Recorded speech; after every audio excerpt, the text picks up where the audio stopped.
What's up, guys?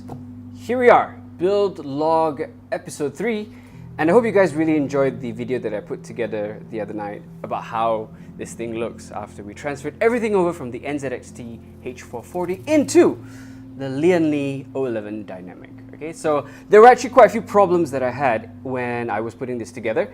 There were a few issues with things like fitment and cable placement, as well as radiator placement. So if you have a dual AIO setup like I do right now, you might want to pay attention to some of the finer details in this video of how I managed to put this together and how I managed to get around those problems. Okay, so we start at the bottom of the case where I repurposed two of the NZXT case fans, they're 120 millimeters, to act as intake, because as we know, you can pull in air from the case below here. And these fans are just, they're just running on standard fan headers and blowing straight up. So this is of course going up into the Kraken G12 with the Corsair HATI V2 as well. Now the problem, of course, as I detailed previously in my videos, is that the cabling for the HATI V2 is very, very, very thick, and so it was quite a squeeze to try and get these two fans fit here. They're actually not in, only this one is in its designated slot. This one is not. I've had to move it one slot over, so actually there's no space anymore for a third intake fan, and there wouldn't be any space anyway because of the tubing that goes to the radiator that's here. So in terms of airflow, we've got some decent airflow that's coming into the case upwards, going up through this fan here, being accelerated, and of course then being exhausted out here via the Kraken X62. Okay, so this is how it looks for placement so far. These cables are actually bent because I had to bend them in order to fit against the glass. These are right up against the glass panel, the tempered glass panel, and they needed to be folded down. So it's a bit of a tight fit even for the Zotac 1080 Ti Mini. So if you have a 1080 Ti Mini, just bear in mind that even this card might have some fitment issues if you are using it with the normal standard cooler. Okay, moving on upwards to the CPU socket. No real issues here. There's enough placement for cables and everything. You can actually do a push-pull configuration for your fans if you so desire. So right now it's in a pull configuration, as you guys can see here. You can actually fit in another set of 25 millimeter fans right below, and there would be no problem with clearance with the motherboard. Okay, so these are in exhaust mode. I am a firm believer that all of your radiators should be exhaust rather than intake, simply because you don't want to flood the case with any hot air as much as possible. Okay, so here we have the third fan from the NZXT H440, which is again working as exhaust, pushing air out the back. Now if we go in a little bit closer, where we can start seeing some of the problems that were present when we were trying to do the cable management. Okay, it looks really messy like this, and that's unfortunate. That's just how it is. So this is the USB 3.0 cable that goes out to the I/O panel in front, and as you can see here, if you were to put the radiator here, you've got clearance issues. So originally I wanted to put the fan in front in order to do it in a, to push the air through the radiator and then out. However, that came undone because of this. I could not get the cables to fit. No matter how much you fold it and all that, this is the best that it could absolutely do.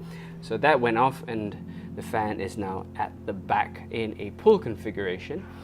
Going on to other aspects that were a bit annoying. You can see here that there's actually a lot of white space. There's a lot of available space here.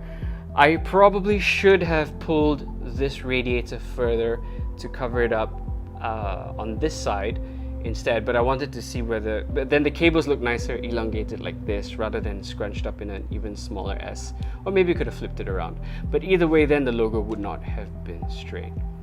Okay, so that's it for the front. Other than that, it's actually really, really easy to work with in here, because when you remove both the panels and all that, this is just my RGB LED strip.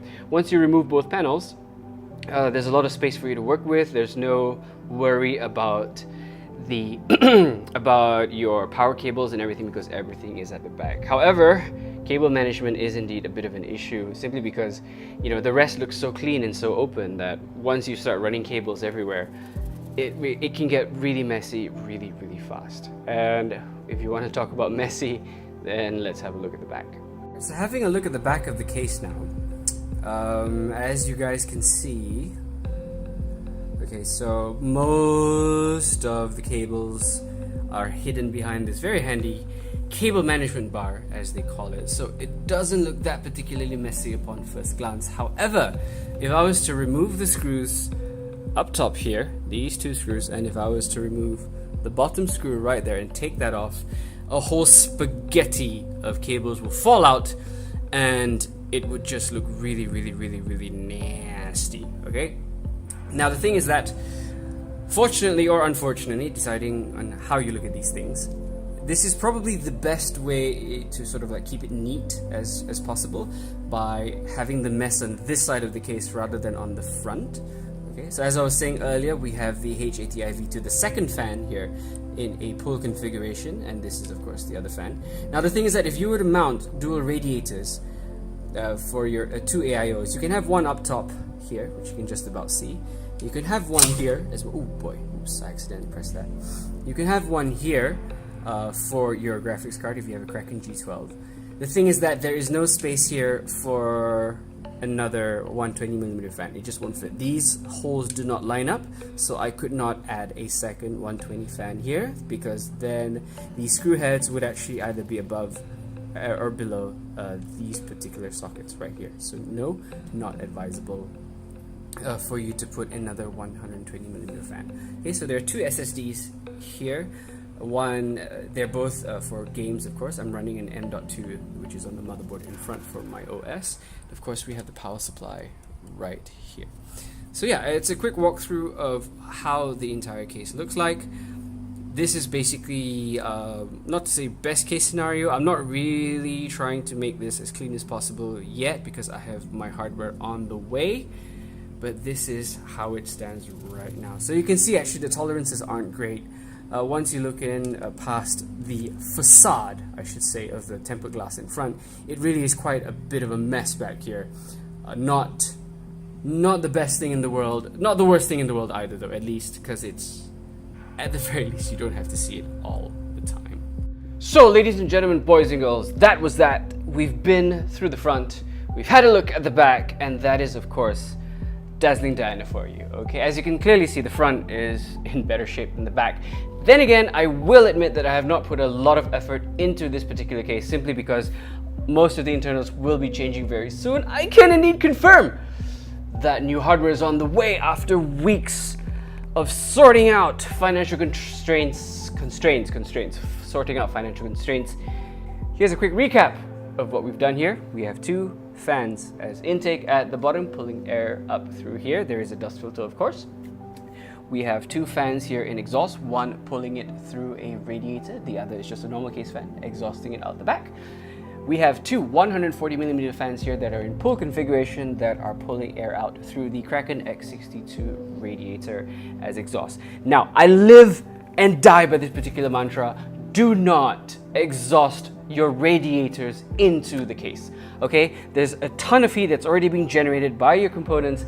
As it is, you want that heat to get as far away as possible from the case in order that it operates at a reasonable temperature, maybe not optimum.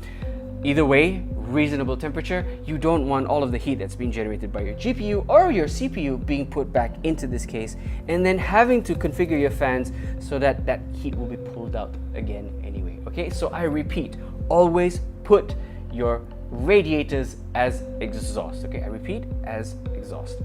Now, this is probably the ideal setup for a dual AIO inside the Lian O-11 dynamic if you have an AIO for your Kraken G12. Okay, especially this particular one with a thick tubing. There's no way I could bend this around and have the radiator exhaust downwards. That was never going to happen. It was always just going to have to be like this. And of course, then the CPU cooler up here as well. Okay, new hardware is on the way. New hardware is on the way. Dazzling Diana is going to get an upgrade, and I hope you guys stay tuned for the next build log to see what happens in episode 4. So, like and subscribe and share. Make sure you follow all of the updates if you really want to know more about my journey towards Ryzen. And as ever, stay tuned for the next one.